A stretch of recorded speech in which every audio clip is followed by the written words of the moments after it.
In Rhodesia, the triumph of Mr. Mugabe. It's all right for the Africans, but what about the whites?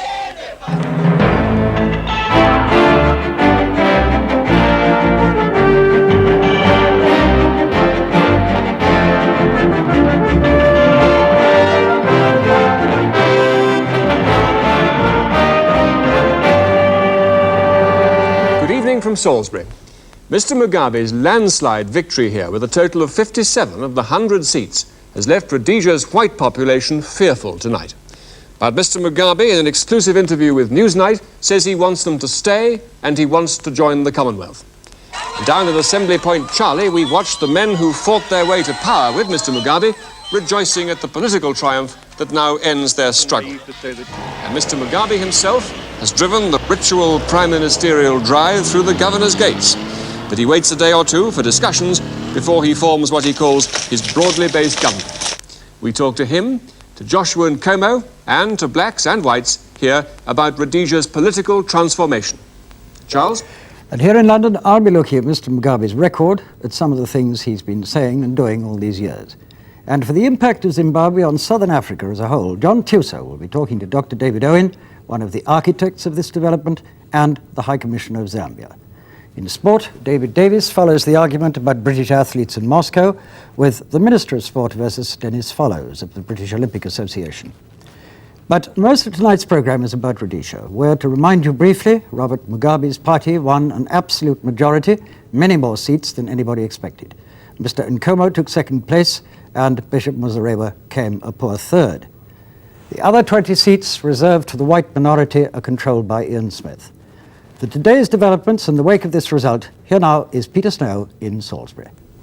The speed of events here has been swift and quite stunning to the white Rhodesians, who were, most of them, even up to the last moment, hoping that there was a chance of a more moderate government. As for the blacks, they've quite simply taken off. The streets of Salisbury and the townships have been singing and dancing with people all day and all this evening. This evening, Mr. Mugabe made a television address in which he underlined his wish to create one multiracial society. It must be realized, however, that a state of peace and security can only be achieved by our determination, all of us, to be bound by the explicit requirements of peace contained in the Lancaster House Agreement, which express the general desire of the people of Zimbabwe. Some of the unhappiest Africans around today were the supporters of the last Prime Minister, Bishop Muzarewa, who's now left with only 3 seats. They were refusing to let anyone else anywhere near their headquarters, and there were scuffles in the streets. And some of the happiest people today were the guerrillas of Mr. Mugabe's Zanla army. David Lomax was with them as the moment for the announcement of the results approached this morning.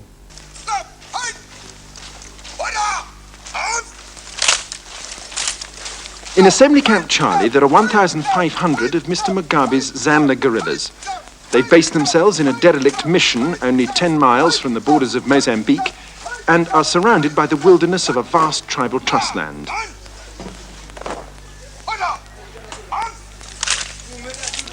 And there was also that now familiar sight of a Rhodesian security presence. There are 27 Rhodesian territorials here and a handful of British monitors who are staying on to help with liaison. Last night, the whole camp had heard rumours that their Mr. Mugabe was doing rather well at the polls. But it was only at 9 o'clock this morning that their hopes were finally confirmed in detail. They gained 57 seats. How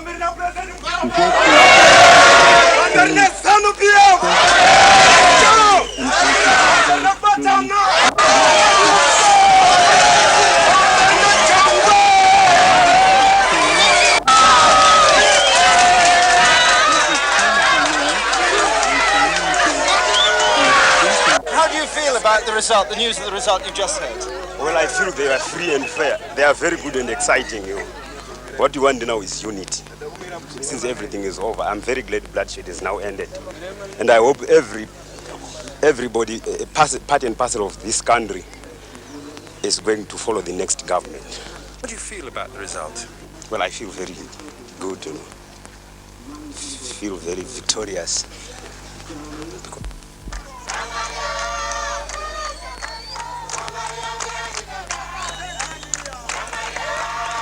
This day of triumph at Assembly Camp Charlie has been an excuse for joyful celebration. But now that the fighting is over, one of the biggest problems facing the guerrillas and their new government will be how to set up a united Zimbabwean army after 7 years of civil war.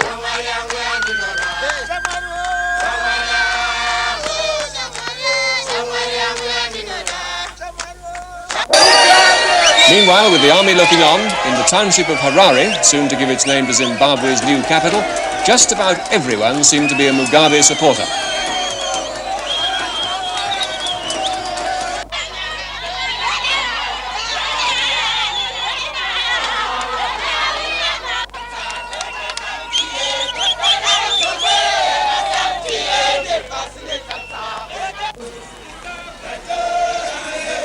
Here in Harare, Mr. Mugabe will soon inherit these problems of housing and urban poverty, and people's expectations are high. Mugabe is going to give people food, houses, farms, money and everything they want. And What's Mr. Mugabe going to do for you? Employment for my husband, betterment for my husband, schools, clinics, peace. I think that's the things that I want. What will you do if Mr. Mugabe doesn't give you these things? I don't expect it, and I don't want to think about it. I'm sure he won't disappoint us. I'm sure of it. Thank you. We want a good and free country to live in. And what else? Jobs, good houses, better pay, and things like that. Do you think Mr. Mugabe... I'm very happy about the victory of Mr. Mugabe, and I'm expecting big changes, such as people in the squatters will be removed to good houses. In the jobs, we'll be having equal jobs, equal money, and everything like that. There will be no racial discrimination between people. How will you feel if Mr. Mugabe fails to bring these changes? Well, that will leave it to the people. Within an hour of the news breaking this morning, Mr. Mugabe's supporters were pouring into the city centre. It wasn't a sight this smart and mainly European business section had seen before.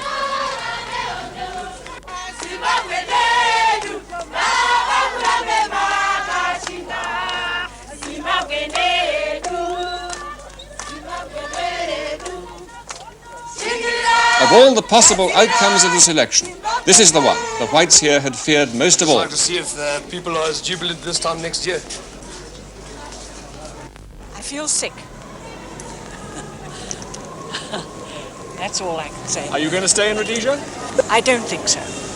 Where will you go? I go to Britain, in spite of the weather. A little worried. I'm hopeful that this will sort of stop the war. If it stops the war, then I'd live under any conditions, quite honestly. The war has been dreadful. I lost my husband. I have 3 children to support. I am worried because if he should nationalise, as has been said, I stand to lose everything. No, actually, I'm not too happy about it at all. Because, you know, he's been responsible for, you know, his men have been responsible for lots of atrocities, you know, in this country. And also, he is a communist. Well, I am frightened because I feel we've lost the war. And we've been fighting for it, and all the things that everybody has fought for has gone. We've lost it. Quite honestly. Haven't you got any brains in your head to know what you've done? How do you feel about Mr. Mugabe's victory? I think it stinks, and the British stink with it because you've just given a victory to bloody Russia, you idiot. Badly frightened Rhodesian whites, Mugabe was the one they feared most. In a moment, Peter Snow will be talking to Rhodesia's new leader and to the runner-up, Joshua Nkomo. Now, what about Mugabe? Is he really the demon, the black racist with red convictions that many Rhodesian whites apparently believe him to be? Or does his background and the record, what there is of it, point in a less intimidating, more hopeful direction? Who can say? But remember Jomo Kenyatta, the man who was loathed and feared by Kenya's whites as the Mau Mau leader, who became the father of one of Africa's most harmonious multiracial societies. Robert Gabriel Mugabe, the son of a carpenter and now 56, went to Roman Catholic mission schools. He won a scholarship to a black university in South Africa, where he got the first of 6 degrees in a year, and became an African nationalist. He returned home to teach and taught for 4 years in Ghana, where he married and came under the radical influence of President Kwame Nkrumah. In 1960, back in Rhodesia, Robert Mugabe threw himself into nationalist politics, advocating bloodless revolution through propaganda and civil disobedience. He called himself a Marxist, but what drove him was not just ideology, but a simple resentment against white treatment of blacks. The revulsion, I think, started through the stories that our parents used to narrate to us, how the white man came to the country, how he grabbed the land, and in a society where you have a class whose main purpose and accepted privilege is to exploit others, you naturally get revulsed if the majority of people are being oppressed, being exploited. You can't avoid, if you have any moral principles at all, the call to do something about it. As black civil disobedience mounted, Mugabe was several times arrested. By now, he was calling for rule by an African majority. He said he would negotiate with the British, but not with the Rhodesian white majority. He denounced them as cowboys, and he was arrested for that. In 1964, the government cracked down on the whole black nationalist movement. This time, Mugabe was detained without trial for 10 years. He used his time in jail to teach and to study, passing 3 law exams. On his release, he slipped across the border to Mozambique, where the new Marxist Frelimo government gave him refuge. There he founded his own Zimbabwe African National Liberation Army, ZANLA. Many of his old comrades, some of them former fellow prisoners, joined him. The Central Committee, the High Command, the General Staff, Zimbabwe, By now, Mugabe was convinced that only violence would bring about radical change. There was the whole history of our having tried non-violent methods. They had failed completely, and neither the settler regime nor Britain heeded our cries. They just wouldn't move. They wouldn't yield an inch. And so we decided, without any qualms about it, that armed struggle would be the right thing.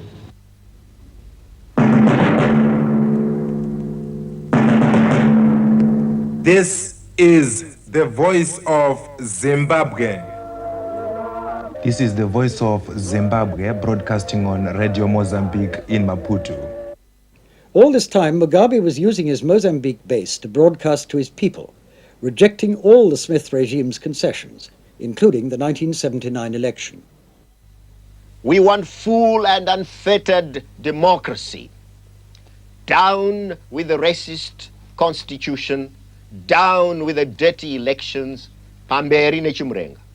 But the 1980 election was different. It gave him most of the conditions he'd demanded for years. Above all, a vote for every black and freedom to campaign for every political party. But whenever... From the start, Mugabe was sure he'd win, and that his use of armed force to secure free elections would in the end be vindicated. In politics, you have to have an inbuilt system of shock absorbers. And I just don't care what they say, as long as I know I'm right. So they can say anything in their papers, damage me in every way possible, as long as the people I lead are behind me and approve of what we are doing. That's what matters. The rest of the world will one day, you see, be persuaded to believe we were right when we resorted to armed struggle. Mr. Mugabe's election manifesto was greeted widely as a remarkably moderate document for one who many see as a man dedicated to a Marxist transformation of this country. But there are 2 passages in it which have led to fears on the part of the whites here. First, on industry and the economy. The manifesto says, a socialist transformation process will be brought underway in many sectors of the economy. And then on land, the manifesto says, a ZANU government will acquire as much land from the private sector as is necessary for the resettlement of the peasants who are currently on poor land or are without land. Well, earlier this evening, after his broadcast to the nation, as Rhodesia's Prime Minister-designate, I spoke to Mr. Mugabe and I asked whether we should now take it that this country will now lean more towards the Soviet Union and China than towards the West. We are going to pursue a policy of non-alignment, but that does not deny us the right to be associated with members of either bloc on the basis of mutual understanding. We would want to see ourselves a member of the non-aligned movement and participate in the deliberations of that organization. We also would want to see ourselves become a member of the Commonwealth as well as a member of the United Nations. But in relation to the two blocs, we are going to be absolutely neutral. We'll make friends, of course, with members of either side. What about your relations with South Africa? Are you going to provide shelter to armed guerrillas who want to fight against the South African government's policies? No, I have already said that we are going to follow a policy, a realistic policy in relation to South Africa. Our view is that we cannot avoid South Africa. It is a geographical reality, and so a policy of coexistence is the best thing we can do. Our view is that South Africa should avoid interfering in our affairs and we should avoid interfering in South African affairs. So you won't support opponents of apartheid from here? We will support opponents of apartheid only politically and diplomatically at the international forums. But it is not our duty to take up arms against South Africa. It's the right and obligation of the people of South Africa to correct their own grievances their own way. We can only assist by giving them political and diplomatic support. So you're saying then that you don't see yourself in Zimbabwe as being a frontline state, as for example Mr. Michel in Mozambique was to Rhodesia? Of course we are not a frontline state. The struggle in South Africa is a national struggle for South Africans and not one we should regard as Zimbabweans as our own concern. You will not support an armed struggle in South Africa? No, we will not. Can you tell us what your message would be to white people in Rhodesia now? They do have an image of you. We've been talking to them today as a Marxist, a communist who means to transform this economy and society. What is your message to them tonight? Well, my message to them is that we would want to see them live in this country free from any restrictions, free from any victimization. To us, we cannot practice racialism in reverse. We just cannot do it in principle. As far as we are concerned, they're entitled to serve the nation as the blacks are entitled to do so. And hence we would want to see them develop a greater sense of security, greater sense of confidence, and greater sense of belonging. This is really our message to them. You said you'd like to bring Mr. Nkomo into your government. Would you like to bring Mr. Ian Smith in to reassure the whites? I would like to bring the Patriotic Front components together, and this means, of course, linking up ZANU and ZAPU in a coalition. It's not an exercise to bring Comrade Nkomo as a person, but because he's leader of ZAPU, we have a duty to bring him in. The question of bringing Mr. Smith doesn't arise, but our view You mean you won't bring him in? What I'm saying is that he should not be the concern. Our concern should be to try and create some deep sense of assurance on the part of the whites as a whole.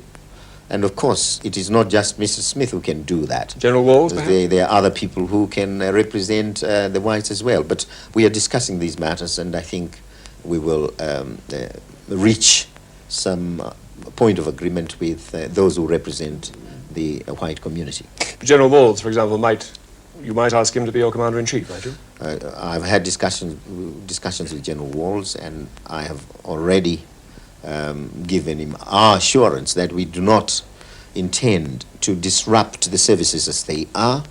If we are going to effect any changes, this will take some time. If you had to put your finger on one thing you'd like to change fast, what's that? It's the position of the peasants. We would want to resettle them as quickly as possible, and the people who have been turned into refugees, who are either in urban centers or elsewhere, having fled from the war situation, and those who have gone out need a resettlement. Does this mean taking European land? It means, of course, acquiring land from the European sector, but here I must emphasize that there is lots of land which is unoccupied, which is underutilized, and land under absentee ownership. This is the land we are going to have to acquire, and in doing so, of course, we will be quite systematic and orderly and proceed according to our undertaking under the Lancaster House Agreement. That means, of course, compensate those whose land will be acquired. And finally, how do you feel tonight? I feel very overjoyed, but overwhelmed, as I have said. I think the victory we have achieved is a humbling one, and the weight of the responsibility that is now on our shoulders is not a slight responsibility. The people who voted Mr. Mugabe into power were mainly the Shona people of eastern Rhodesia. In the eastern provinces, Mr. Mugabe won 56 seats to Mr. Nkomo's 5. In the western provinces of Matabeleland, that's the stronghold of Mr. Joshua Nkomo, he took 15 seats to Mr. Mugabe's 1. And the political divide at the moment looks very like a divide between tribes. Now, Mr. Nkomo, is this a country in two parts? No, I don't think so. I don't think you're correct when you say the divide into tribes. Because if you talk of Shona and Ndebele, these are not tribes. These are a collection of tribes. They speak different languages, don't they? They speak different languages. There may be a variation of languages, but it is not correct to say Shona and Ndebele are two tribes. Is there a danger that the divide, whether it's tribal or political or otherwise, in this election could have the seeds in it of even of fighting between you and the rest of the country? No, I don't think so. I don't think that there would be fighting, and if there is a fighting, it would not be based on tribe or any divide of that kind. It appears, one would say this in the face of it, but I do not think so. You have got to consider that our party, ZAPO, which is Patriotic Front now, is not a tribal party. 90% of the members of the executive are what you call the Shona, the group of tribes under this terminology. So I don't think it is correct that one would say the consideration was of tribe, considering the setup of the executive. Are you still very bitter at the campaign that Mr. Mugabe waged? I never was bitter. That's one thing I don't have. Why do you think so? You appeared at one stage, a number of stages, to be referring to him as Idi Amin. I know you didn't mention him by name, but you did mention that Idi Amin was campaigning in Rhodesia. No, I didn't say that. I didn't say Idi Amin was campaigning. I said if there are people who compel you by force, who want to get votes out of you by compulsion, then you must be careful that you do not elect an Idi Amin. Who were you referring to? I referred to people who did. It was not just Mr. Mugabe. One person. I'm not going to say those things. It was not just one person. It was not just one party. There were two or so parties that were doing that type of thing. Well, whatever you felt at the time, what do you feel about Mr. Mugabe now? Will you join his government? Well, that depends on our negotiations. We're going to talk about this. But would you like to? Well, it's not a question of liking. He'd like you to. Well, I don't think it's just liking to. It's the consideration of the importance of that arrangement in as far as the national affairs are concerned. So it's not a question of liking to, it's a question as to whether it would be to the national interest. If he asked you to be president of the new Zimbabwe, would you accept? No, no thanks. Why not?